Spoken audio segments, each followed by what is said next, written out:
नेकपा एमाले र नेकपा माओवादी बीच 14 मध्ये सहमति गर्दै अर्को निर्वाचन सँगै जाने, निर्वाचनमा मोर्चा बनाएर लड्ने समझदारी। लोकतान्त्रिक फोरम, राप्रपा, नेकपा माले, राजभवन लगायतसँग पनि सहकारी गरे। 72 असोज 24 गते म प्रधानमन्त्रीमा निर्वाचित भएँ। इतिहास कैयौँले जितेर पनि हारेका छन्, हामीले कतिपय सन्दर्भमा हारेर पनि जितेका छौँ। सत्तामा रहन्जेल देखिने कतिपय सत्तासीनहरू सत्ता बाहिर पुग्न साथ गुमनाम भएका छन्। हाम्रो नेतृत्वको सरकारले उपलब्ध अवसरलाई सदुपयोग गर्दै ऐतिहासिक भूमिका निर्वाह गर्यो। नाकाबन्दीलाई साहसपूर्वक सामना गर्दै असफल पार्यो।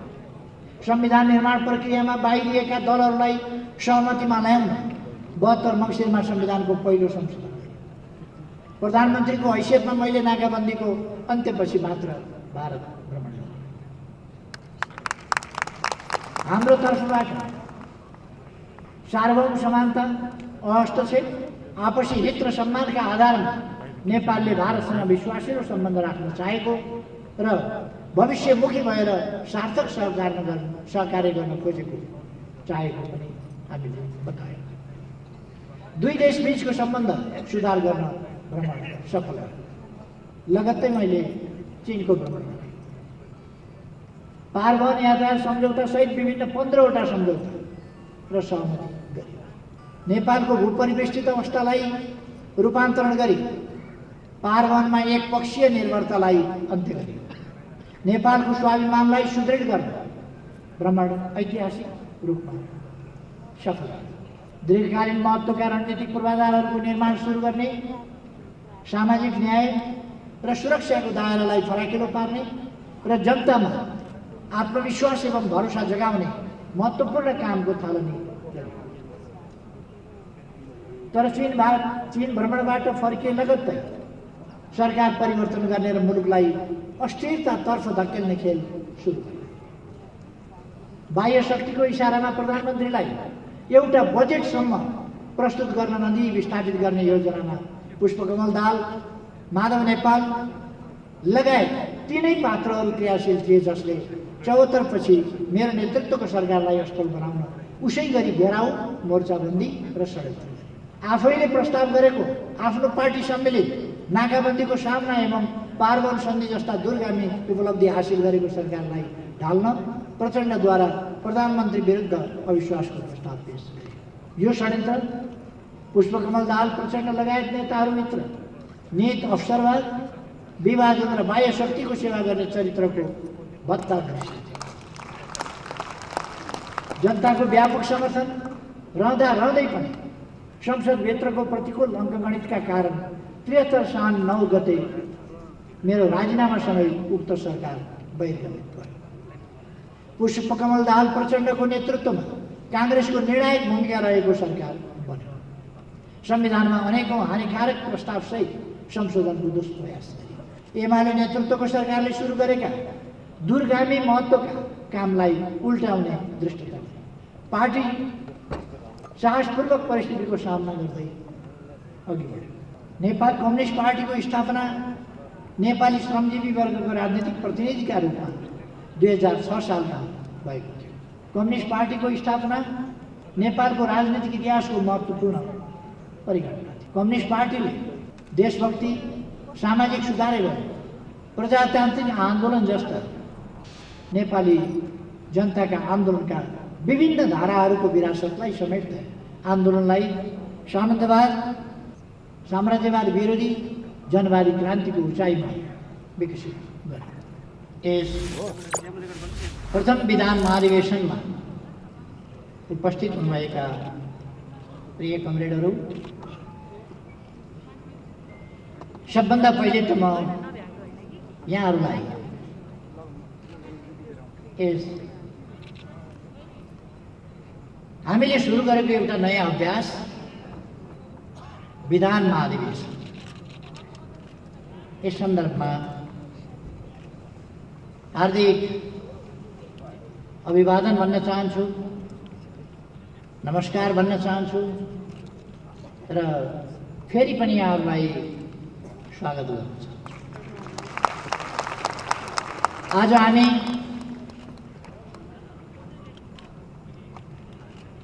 फुलचोकीको फेद मनोरम प्राकृतिक छटा, गोदावरी बोटानिकल गार्डन, मत्स्य पालन फार्म लगायत युरेनियम, मार्बल जस्ता खनिजहरू पाइने ठाउँ, अत्यन्तै मनोरम ठाउँ। यस ठाउँमा भेला भएका छौँ। एउटा नयाँ परिस्थितिमा नयाँ चुनौतीहरू अगाडि राखेर तिनीहरूलाई पराजित गर्ने सङ्कल्प बोकेर नयाँ अभिभाराहरू पुरा गर्ने अठोटका साथ जम्मा भएका छौँ र मैले विश्वास लिएको छु यहाँबाट जाँदा हामी अवश्य नै अझ बढी उत्साह, आत्मविश्वास र अठोटका साथ जानेछ। प्रिय कमरेडहरू, यस विधान महाधिवेशनको सुखद घडीमा म यस पार्टीका संस्थापक महासचिव पुष्पलाल, जननेता मदन भण्डारी मार्गदर्शन गरिरहेका छन्। नेपालको देशभक्तिपूर्ण युद्ध, लोकतन्त्रका निम्ति भएका सङ्घर्ष एवं आर्थिक सामाजिक रूपान्तरणका लागि आफ्नो जीवन उत्सर्ग गर्नुहुने सम्पूर्ण शहीदहरूप्रति भावपूर्ण श्रद्धाञ्जली अर्पण गर्दछु। अग्रगामी परिवर्तनको यात्रामा सहभागिता, त्याग र बलिदानका गाथाहरू सिर्जना गर्ने घाइते, अपाङ्ग तथा बेपत्ता नागरिकका परिवारजन सहित समस्त न्यायप्रेमी जनताप्रति उच्च सम्मान र अभिनन्दन व्यक्त गर्दछु। विधान महाधिवेशन हाम्रो पार्टी जीवनमा सुरु गरिएको नौलो अभ्यास हो। विगतमा पार्टीको सर्वोच्च संस्था राष्ट्रिय महाधिवेशनबाट नीति विधि र नेतृत्व निर्माण हुँदै आएको थियो। विधि र नीति निर्माणको विषय नेतृत्व चयनको रात र चापबाट मुक्त रहन सकोस् र यस सम्बन्धी बहस एवं निष्कर्ष वस्तुगत, सन्तुलित, सृजनात्मक बन्न सकुन् भन्ने उद्देश्यले यस खालको विशेष प्रबन्ध गरियो। पहिलोपल्ट आयोजित विधान महाधिवेशनलाई सार्थक र परिणाममुखी बनाउन कमरेडहरूले रचनात्मक योगदान पुर्याउनु हुनेछ भन्ने मैले विश्वास लिएको छु। हामी सबैलाई थाहै छ 2075 जेठ 3 गते नेकपा एमाले र नेकपा माओवादी केन्द्र बीच एकीकरण नभएको भए नेकपा एमालेको 10औं राष्ट्रिय महाधिवेशन आजभन्दा 2 वर्षभन्दा अगाडि नै सम्पन्न भइसकेको हुनेछ। एकीकरण पछिका झन्डै 3 वर्ष हामी नेपाल कम्युनिस्ट पार्टी नेकपाकै रूपमा क्रियाशील रह्यौं। एकातिर सीमित व्यक्तिका निहित स्वार्थ र षड्यन्त्रका कारण एकीकरण निष्कर्षमा नपुग्नु र अर्कातिर सर्वोच्च अदालतको 2077 साल फागुन 23 गतेको फैसलाले दुवै पार्टीलाई एकीकरण पूर्वको अवस्थामा फर्काएपछि आज हामी नेकपा एमालेका रूपमा क्रियाशील रहेका छौँ। तर यो नेकपा एमाले राजनीतिक रूपमा एकीकरण र नेकपाको निरन्तरता सहितको तथा त्यसकै सकारात्मक विरासत बोकेको पार्टी यो एमाले एकीकृत पार्टी तसर्थ यो महाधिवेशन एकीकृत पार्टीको प्रथम विधान महाधिवेशन पनि हो।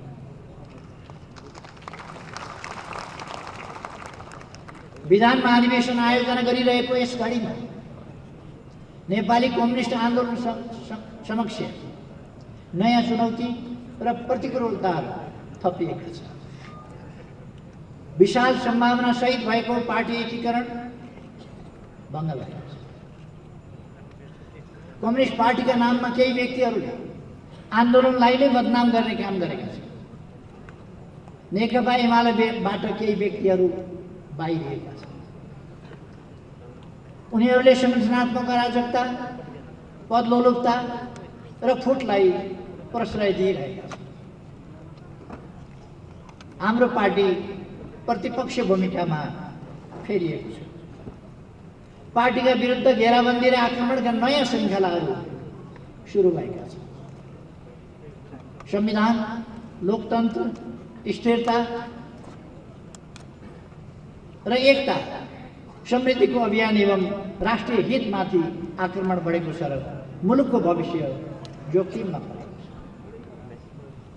हाम्रा सामु दक्षिणपन्थी अवसरवाद र संगठनात्मक अराजकतालाई परास्त गर्दै नेपाली कम्युनिस्ट आन्दोलनलाई सही दिशामा अघि बढाउने दायित्व छ। जनताको बहुदलीय जनवादको मार्गदर्शनमा समाजवादका आधार निर्माण गर्ने अभिभारा छ। अभिभाराहरू पूरा गर्ने हाम्रो यात्रामा खडा भएका माथि उल्लेखित चुनौतीहरूको सामना गर्नु र तिनलाई पराजित गर्नु पर्नेछ। महाधिवेशनमा प्रस्तुत राजनीतिक प्रतिवेदनमा मैले 9 महाधिवेशनका निष्कर्षको चर्चा गरेको छु। पार्टी एकीकरण, पार्टीको आन्तरिक जीवनमा देखा परेको प्रवृत्ति तथा समस्याहरूलाई उल्लेख गरेको छु। यस अवधिमा सम्पादित कामको संक्षिप्त समीक्षा सहित वर्तमान राष्ट्रिय भूराजनीतिक परिस्थितिका मुख्य प्रवृत्तिको विश्लेषण गरेको छु। पार्टीका सिद्धान्त, नीति र कार्यक्रमको अध्यावधिक पुनरावलोकन, परिवर्तित सन्दर्भमा पार्टी निर्माण तथा हाम्रा आगामी कार्यभार जस्ता विषयमा केही प्रस्तावहरू प्रस्तुत गरेको छु। कमरेडहरू, 2071 साउन 1 गते मेरो नेतृत्वमा 161 सदस्यीय केन्द्रीय कमिटी निर्वाचित भएसँगै नेकपा एमालेको 9 राष्ट्रिय महाधिवेशन सम्पन्न भएको थियो। राजनीतिक प्रतिवेदन, संगठनात्मक प्रस्ताव र विधान सर्वसम्मतिमै पारित भए पनि केन्द्रीय नेतृत्वको निर्वाचन भने निकै जटिल बन्न पुग्यो, जसका कारण एक साताका लागि तय गरिएको महाधिवेशन झन्डै 2 हप्तासम्म लम्बिएको थियो। महाधिवेशन पार्टीभित्र कुनै नीतिगत मतभिन्नता भएमा त्यसको समाधान गर्ने थलो हो र हुनुपर्छ। पारित नीतिको मार्गदर्शन र निर्वाचित नेतृत्वको अगुवाईमा पार्टीमा उन्नत स्तरको एकता र ऊर्जा निर्माण गर्ने पार्टीको सर्वोच्च निकाय। तर 9 राष्ट्रिय महाधिवेशनमा नेतृत्व चयनको क्रममा सिर्जित अस्वस्थता र कटुताका असर महाधिवेशन पछि पनि समाप्त हुन सकेन। 9 राष्ट्रिय महाधिवेशनले निकालेका निष्कर्षहरू आम रूपमा सही थिए र निर्धारण गरेका कार्यभारहरू हामीले सम्पन्न गरेका छौँ। प्रतिनिधि कमरेडहरू, आजको अन्तर्राष्ट्रिय परिस्थिति र भूराजनीतिका मूलभूत पक्षहरू 9 राष्ट्रिय महाधिवेशन विश्लेषण गरेका जस्तै छ।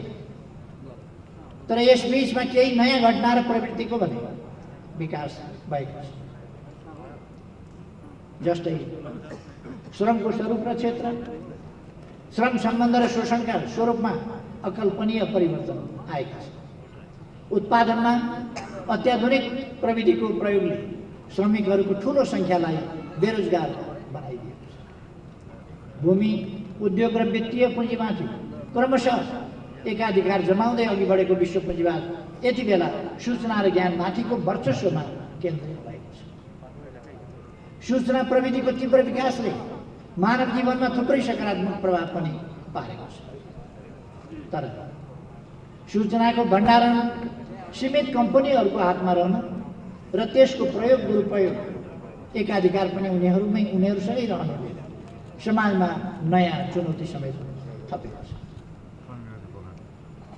व्यक्तिका निजी सूचना अर्थात् डेटालाई विश्लेषण गरेर बजारीकरण गर्ने, व्यक्तिको निजी जिन्दगीलाई निशाना बनाउने, गलत सूचना या अर्धसत्य सूचना मार्फत समाजको मनोविज्ञानलाई नै प्रभावित गर्ने, राज्यको सार्वभौम भूमिका कमजोर पार्ने, उदार राजनीति विरुद्ध सङ्कट खडा गर्ने जोखिम बढेर गएका छन्।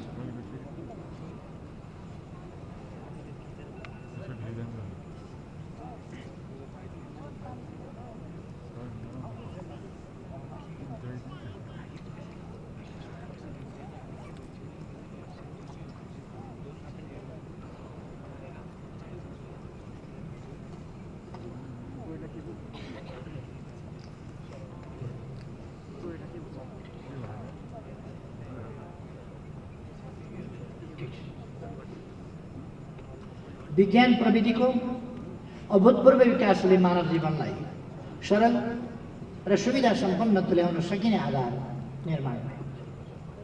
तर सम्पत्तिको असमान वितरण, विश्वव्यापी रूपमा विद्यमान गरिबी तथा विज्ञान प्रविधिका लाभहरूबाट विश्वको ठूलो जनसङ्ख्या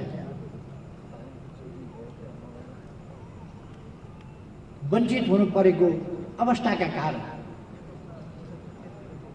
धनी र गरिब बीचको खाडल झनै बढेको छ। राष्ट्र बीच र एउटै राष्ट्रभित्र पनि विभिन्न वर्ग र समुदाय बीचको आर्थिक विषमता बढेछ। विभिन्न विकसित मुलुकहरू आफ्ना अन्तर्राष्ट्रिय दायित्व र न्यायबाट विमुख भएका छन्।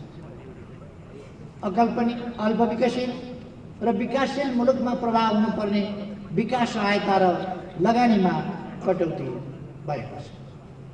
उनीहरूका उत्पादनले सहज र सौविध्यपूर्ण बजार पाइरहेका छैन। विकासशील राष्ट्रहरूको दिगो विकास लक्ष्य गम्भीर रूपमा प्रभावित हुन पुगेको छ। संसारका प्रमुख अर्थतन्त्र बीचको तनाव र व्यापार युद्धलाई अन्त्य गर्ने सार्थक पहल हुन सकेको छैन। संयुक्त राष्ट्र सङ्घ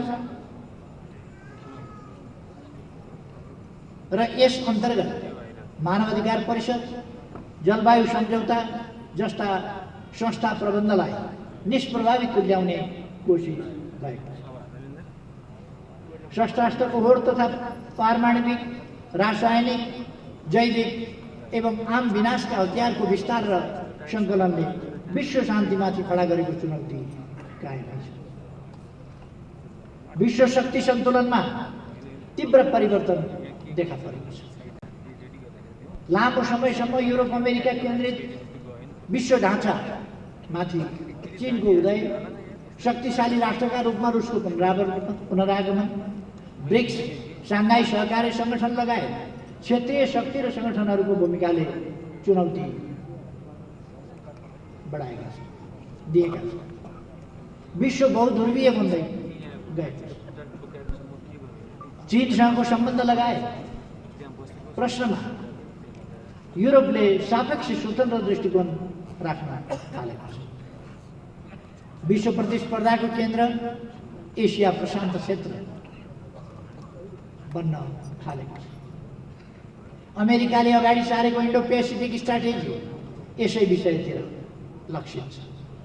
हालै अस्ट्रेलिया, बेलायत र अमेरिका बीच भएको नयाँ सुरक्षा सम्झौता ओकसले यस क्षेत्रमा तनाव सिर्जना गरेको छ।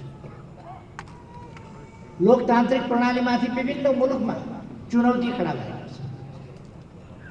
म्यानमारमा कु भएको छ र नेत्री आङ सान सुची लगायत लोकतन्त्रवादी नेताहरूलाई गिरफ्तार गरिएको छ।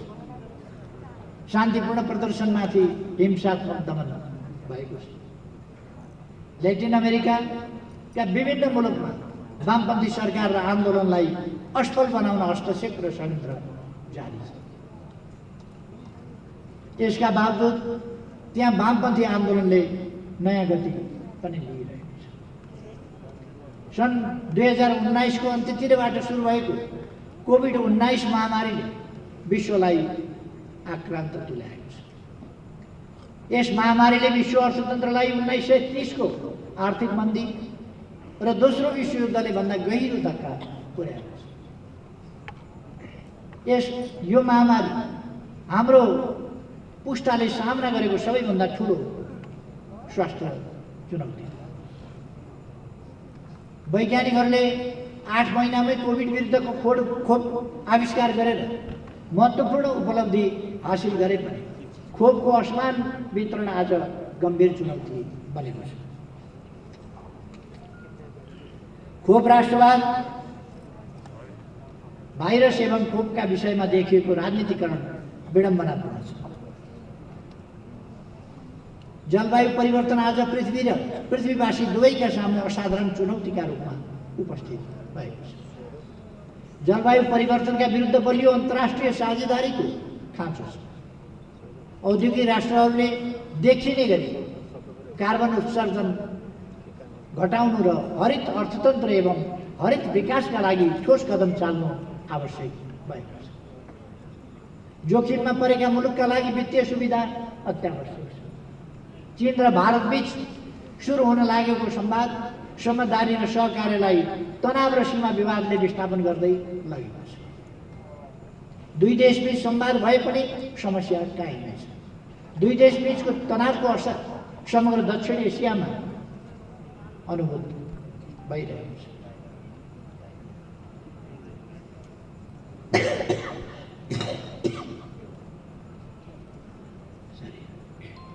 भारत पाकिस्तान बीच तनाव जारी नै छ। भारतसँग नेपाल लगायत विभिन्न छिमेकी मुलुकका कतिपय विवादित विषय अझै समाधान हुन सकिरहेका छैन। चिनिया विशेषता सहितको समाजवाद निर्माणमा चीनले हासिल गरेको प्रगति अभूतपूर्व रहेको छ। सन् 2020 मा चीनले आफ्ना सबै नागरिक गरिबीबाट मुक्त भएको घोषणा गरेको छ। 40 वर्षको अवधिमा 80 करोड भन्दा बढी नागरिकलाई गरिबीबाट मुक्त गर्न सफल चीन विश्वमै उदाहरणीय बनेको छ। चीनले औसत रूपमा समृद्ध समाजवादी राष्ट्र बन्ने पहिलो शताब्दी लक्ष्य हासिल गरेको छ। यस सफलताका लागि चिनिया कम्युनिस्ट पार्टी र चिनिया जनता बधाईका हकदार छन्। अफगानिस्तानबाट अमेरिका र नेटो गठबन्धनका सैनिकहरू 20 वर्षपछि पछाडि हटेका छन्। यसले स्पष्ट पारेको छ जुनसुकै बहानामा गरिए पनि बाह्य हस्तक्षेप र आक्रमण गलत हो। त्यसको असफलता अनिवार्य छ। कुनै पनि मुलुकको समस्या समाधानको जिम्मा सम्बन्धित मुलुककै जनताको हो, बाह्य शक्तिको होइन।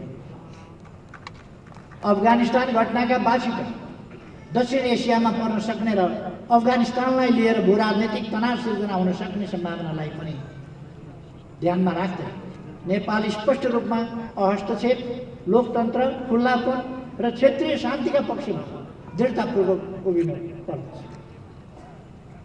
चीन भारतको सम्बन्धको प्रभाव नेपाल लगायत दक्षिण एसिया र समग्र विश्वमै गहिरो गरी पर्दछ।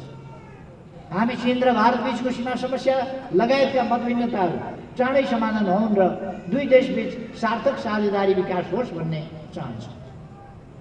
यसले विकास र सहयोगको त्रिदेशीय सहकार्यको सम्भावना पनि बढ्नेछ।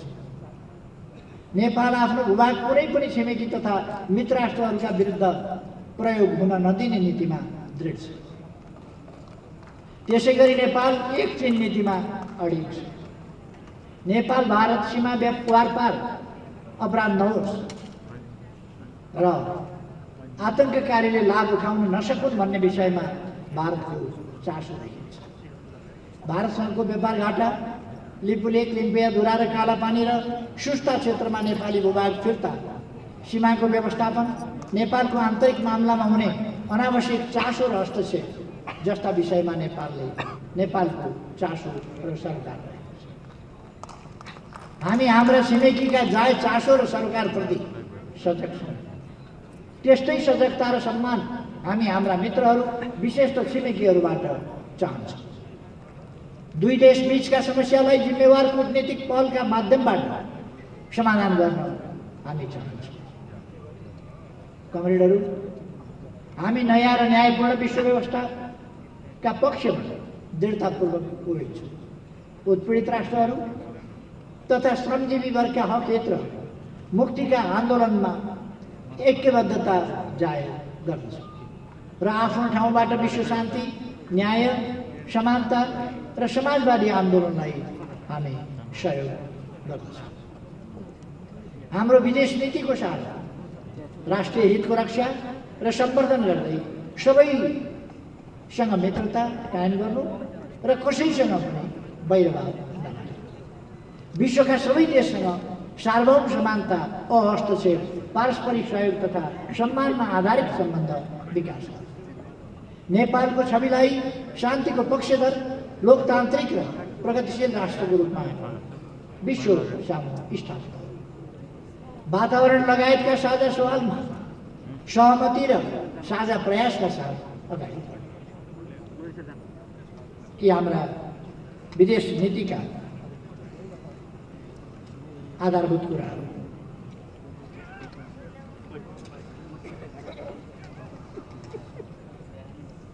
प्रतिनिधि कमरेडहरू, 9 राष्ट्रिय महाधिवेशन पछिका अवधि घटना पूर्ण रहे, आँधी बेहरी पूर्ण रहे।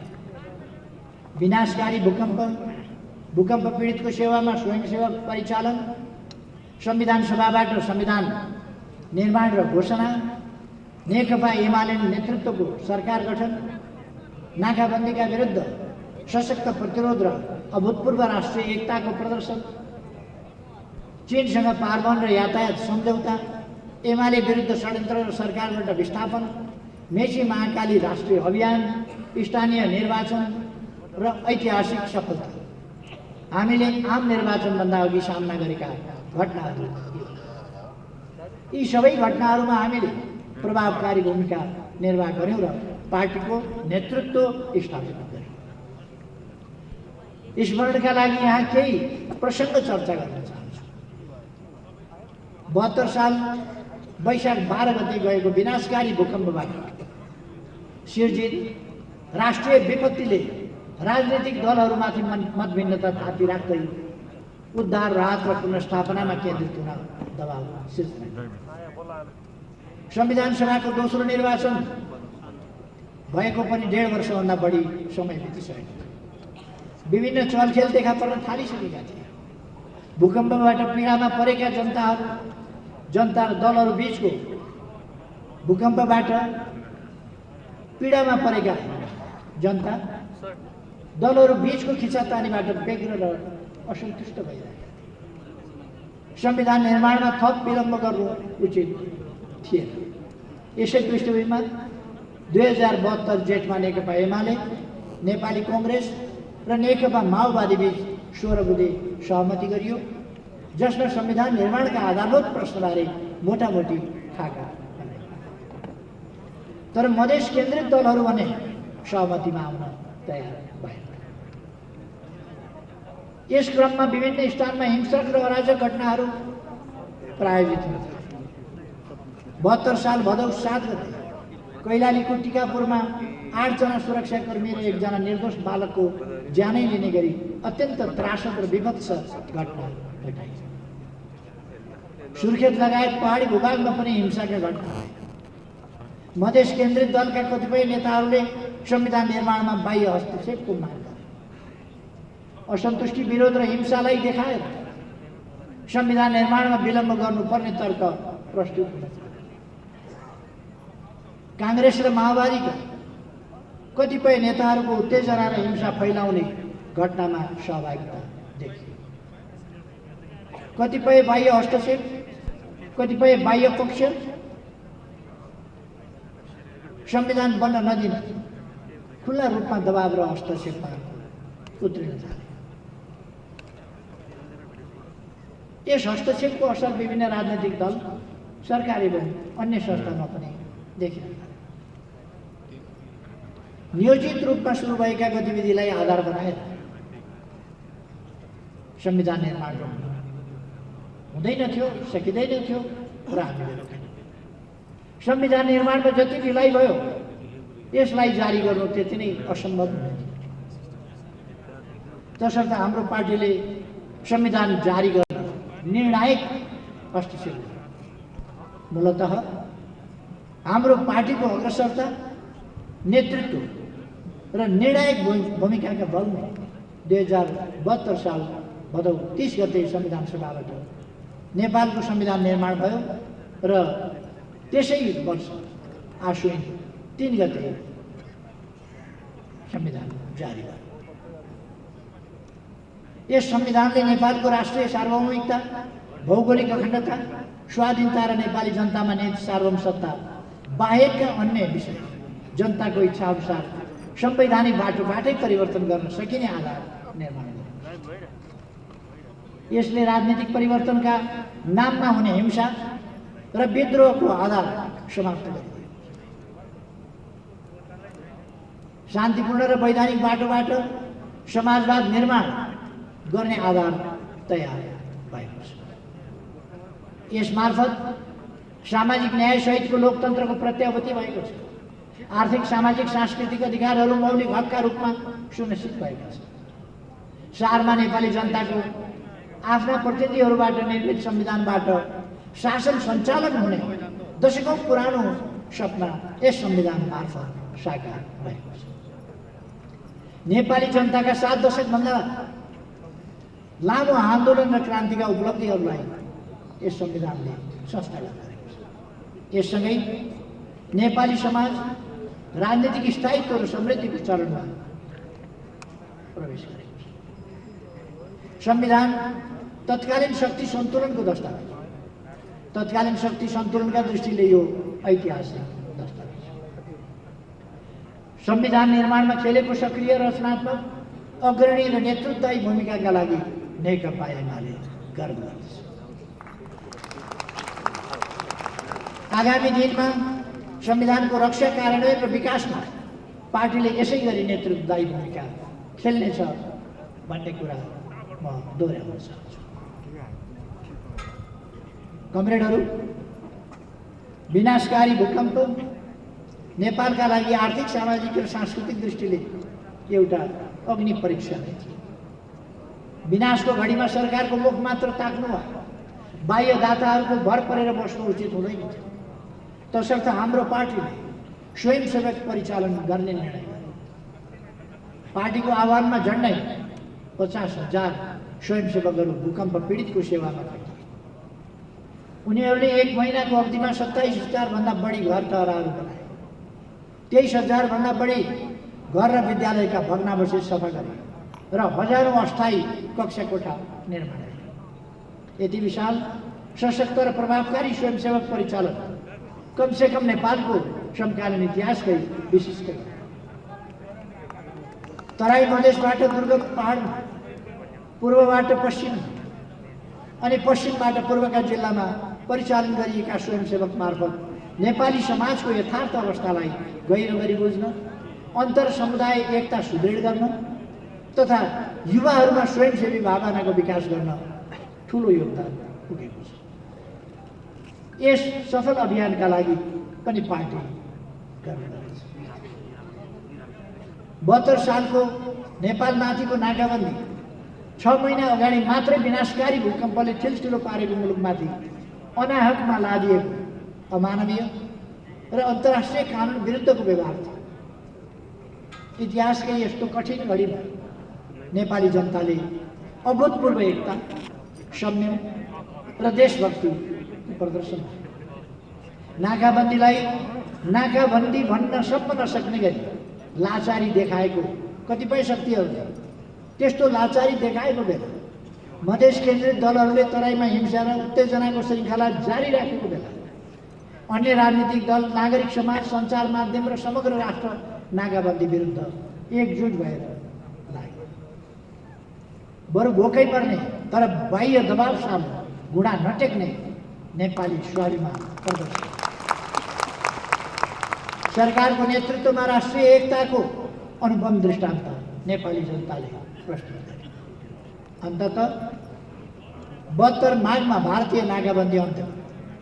नेपाली जनताले राष्ट्रिय स्वाभिमान, राष्ट्रिय एकता र स्वाधीनताका लागि प्रकट गरेको उक्त साहस र सङ्कल्प समकालीन नेपाली इतिहासकै विशिष्ट घटना। प्रिय कमरेडहरू, पूर्व सहमति अनुसार संविधान जारी भइसकेपछि सरकारको नेतृत्व नेपाली कांग्रेसले सहजै नेकपा एमालेलाई हस्तान्तरण गर्नुपर्ने थियो। तर कांग्रेस सहमतिमा हट्न सकेन र सहमतिबाट पछि हट्यो। आन्दोलनका उपलब्धि संस्थागत गर्न, परिवर्तनका सम्भाग बीच सहकार्य हुनुपर्ने आवश्यकता अस्वीकार गरेर कांग्रेसले 7 साल र 46 सालको आन्दोलनपछि गरेका गल्ती फेरि पनि दोहोर्यायो।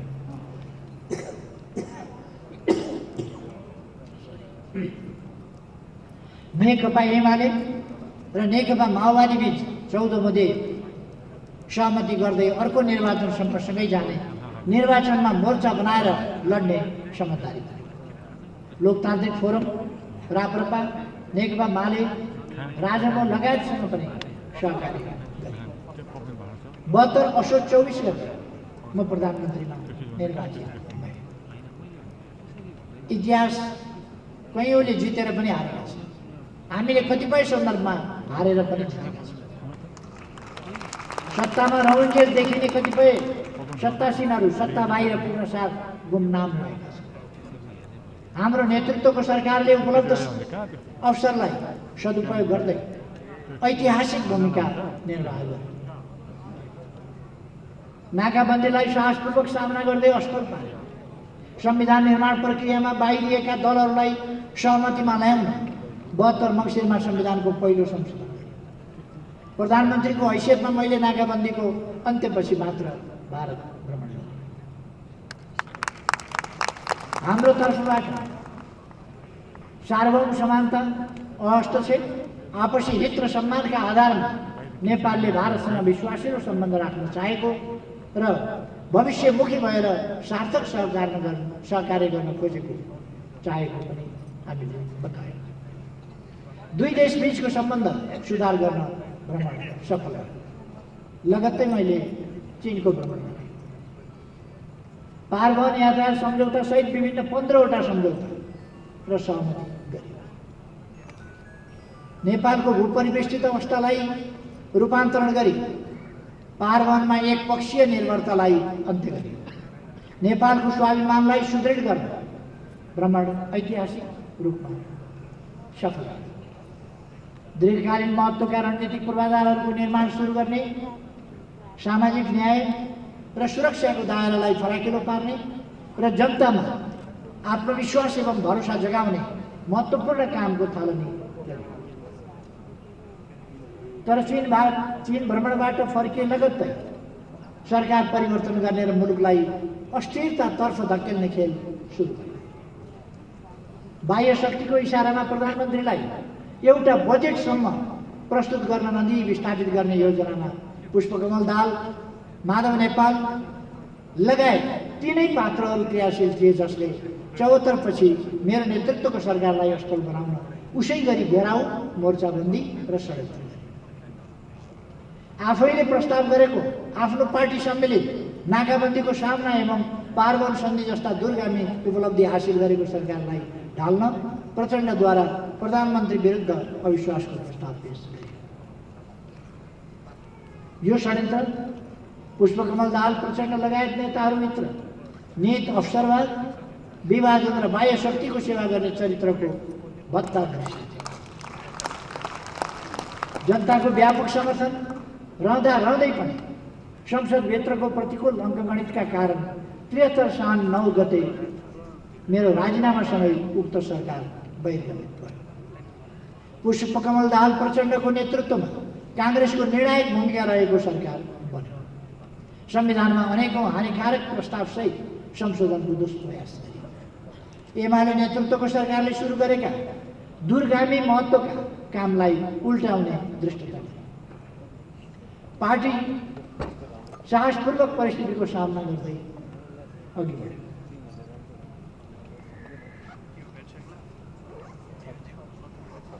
कमरेडहरू, हाम्रो पार्टी जीवनमा मेची महाकाली राष्ट्रिय अभियानको विशेष महत्त्व छ। 2073 साल फागुन 21 गते शहीद दिवसका दिनबाट संविधान, सामाजिक सद्भाव र राष्ट्रिय एकताका लागि सञ्चालित त्यो अभियान काँकरभिट्टाबाट सुरु भएर सुर्खेतमा समाप्त भयो। पार्टीका हजारौं नेता, कार्यकर्ता, सदस्य र शुभचिन्तक सहभागी भएको 20औं स्थानमा विशाल जनसभा आयोजना गर्दै अगाडि बढेको र घरदैलो सांस्कृतिक कार्यक्रम र झाँकीहरूसहित व्यापक जनसहभागिता सहितको यो अभियान नेपालकै सबभन्दा ठुलो जनपरिचालन थियो। अभियानमा झन्डै 25 लाख नागरिकहरू सहभागी भए। यस अभियानले एमालेलाई तराई मधेसमा प्रवेशै गर्न नदिने, मधेसी समुदायमा एमाले प्रति भ्रम र घृणा फैलाउने तथा तराईवासी र पहाडी समुदायबीच साम्प्रदायिक विद्वेष फैलाउने असफल प्रयास, त्यस्ता प्रयासहरूलाई असफल पार्यो। तराई मधेसका नागरिकहरू देशभक्तिपूर्ण राष्ट्रियताको पक्षमा दृढतापूर्वक उभिए। हजारौं कार्यकर्ताहरूको परिचालन र लाखौं जनताको सहभागिताले पार्टीको ऊर्जा र सामर्थ्य विकासमा ठुलो योगदान गर्यो। 2074 को स्थानीय तह निर्वाचनमा पार्टीले काठमाडौँ र पोखरा महानगरपालिका सहित 40% बढी स्थानीय तहहरूमा विजय हासिल गर्यो। जिल्ला समन्वय समितिका अधिकांश स्थानमा पनि पार्टीले सफलता प्राप्त गर्यो। सत्तारूढ गठबन्धन एक्लै सामना गरेर भनेको सत्तारूढ गठबन्धन बनेको थियो, त्योसँग एक्लै सामना गरेर नेकपा एमालेले हासिल गरेको यो सफलता आधारभूत तहसम्म पार्टीको लोकप्रियता र सुदृढ जनाधारलाई प्रतिबिम्बित गर्ने महत्त्वपूर्ण उपलब्धि हो।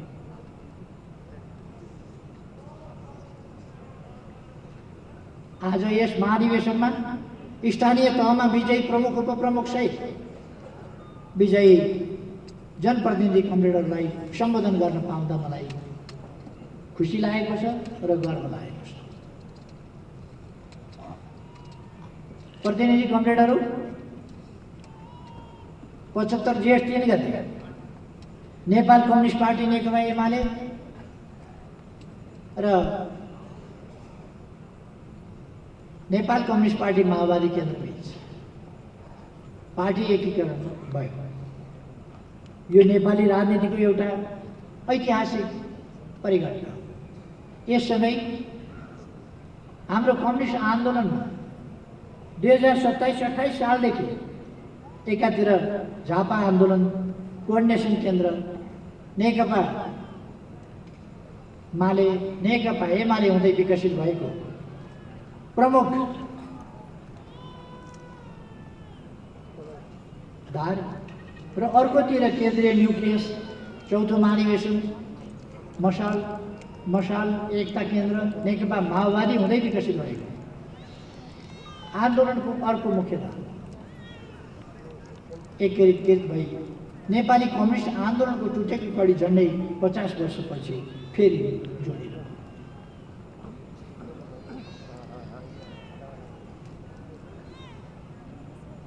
नेपाल कम्युनिस्ट पार्टीको स्थापना नेपाली श्रमजीवी वर्गको राजनीतिक प्रतिनिधिका रूपमा 2006 सालमा भएको थियो।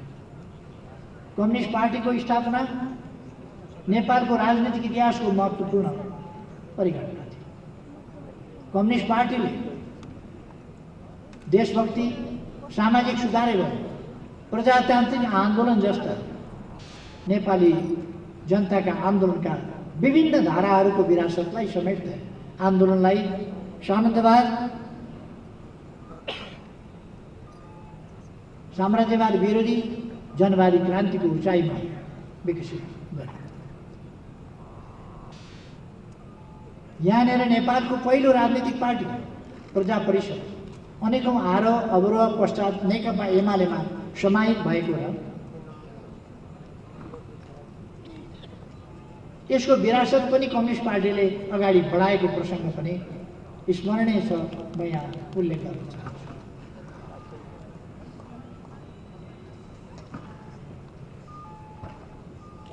पार्टीले सामन्तवाद, साम्राज्यवाद र दलाल नोकरशाही पुँजीवाद विरोधी जनवादी क्रान्तिको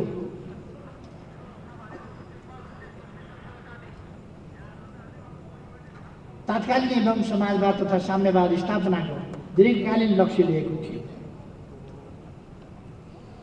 राणा शासनको अन्त्य र नागरिक अधिकारको स्थापनाको नारा अगाडि सारिएको थियो। मजदुर, किसान, विद्यार्थी तथा महिलाहरूलाई जागृत गर्ने, स्थानीय तहमा क्रान्तिकारी समिति गठन गर्ने र जनविद्रोह सङ्गठित गर्ने बाटो लिइरहेको थियो। दिल्ली सम्झौताले 2007 सालको आन्दोलनलाई बीचमै अवरुद्ध गर्यो। सम्झौतालाई स्वागत गरेर नेपाली काङ्ग्रेस राणा नेतृत्वको सरकारमा सहभागी भए पनि नेपाल कम्युनिस्ट पार्टी लगायत देशभक्त शक्तिहरूले क्रान्तिलाई अगाडि बढाउने प्रयास गरे। आन्दोलनको सहयात्री कम्युनिस्ट पार्टीमाथि नेपाली काङ्ग्रेसले प्रतिबन्ध लगायो, तर पार्टीले विभिन्न वैधानिक मोर्चा र जनसङ्गठनका माध्यमबाट आन्दोलन जारी राख्यो। 2009 सालदेखि 13 सालसम्म विभिन्न जिल्लामा भएका किसान विद्रोह, विभिन्न ठाउँमा भएका स्थानीय सामन्त विरोधी आन्दोलन, कोशी र गण्डक सम्झौता विरोधी राष्ट्रिय हितका सङ्घर्ष एवं संविधान सभाको निर्वाचनका लागि निरन्तर दबाव त्यति बेलाका चर्चित आन्दोलनहरू थिए। संस्थापक महासचिव पुष्पलाललाई पहिलो महाधिवेशन अगावै नेतृत्वबाट हटाइएपछि पार्टीमा वैचारिक र सङ्गठनात्मक विचलन सुरु भयो। पहिलो महाधिवेशनबाट सुरु भएको दक्षिणपन्थी प्रवृत्ति केशवगञ्ज रायमाझी महासचिव बनेसँगै दक्षिणपन्थी अवसरवादका रूपमा विकास भयो। पार्टीको दोस्रो महाधिवेशनमा रायमाझीले गणतन्त्रको कार्यक्रम बदल्ने प्रयास, उनको प्रयास त विफल भयो, तर महाधिवेशनबाट पारित गणतन्त्रको कार्यक्रमलाई रायमाझीले अगाडि बढायो। काङ्ग्रेसको दमन र रायमाझीको दक्षिणपन्थी अवसरवादी नेतृत्वका कारण तानाशाही कदम विरुद्ध कम्युनिस्ट पार्टीको प्रतिरोधी क्षमता कमजोर हुँदै गएको थियो।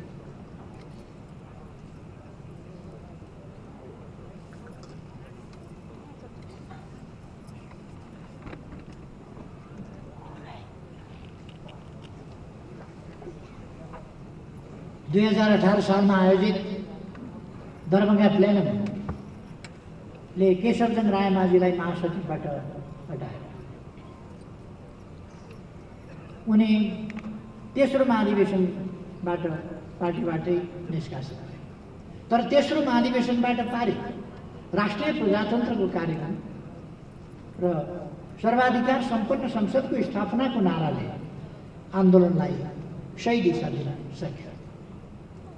अन्तर्राष्ट्रिय कम्युनिस्ट आन्दोलनमा देखा परेका विभाजन, ध्रुवीकरण र विवादका असर नेपाल कम्युनिस्ट पार्टीमा पनि पर्न थाले। मातहतका कमिटीहरूले आफूलाई केन्द्रबाट अलग घोषणा गर्न थाले। कतिपय नेताहरू पलायन। नेपाली कम्युनिस्ट आन्दोलनमा विभाजन विखण्डन र विघटनको दुःखद श्रृङ्खला सुरु। 2025 सालमा पुष्पलालले तेस्रो राष्ट्रिय सम्मेलन मार्फत पार्टीलाई पुनर्गठन गर्ने प्रयास गर्नु भए पनि त्यसमा सबै धारा समेटिए। यसै पृष्ठभूमिमा भएको झापा विद्रोह 2027-28 नेपालको राजनीति र कम्युनिस्ट आन्दोलनको टर्निङ पोइन्ट बन्न यसले राजतन्त्र विरुद्ध विद्रोहको उद्घोष गर्छ।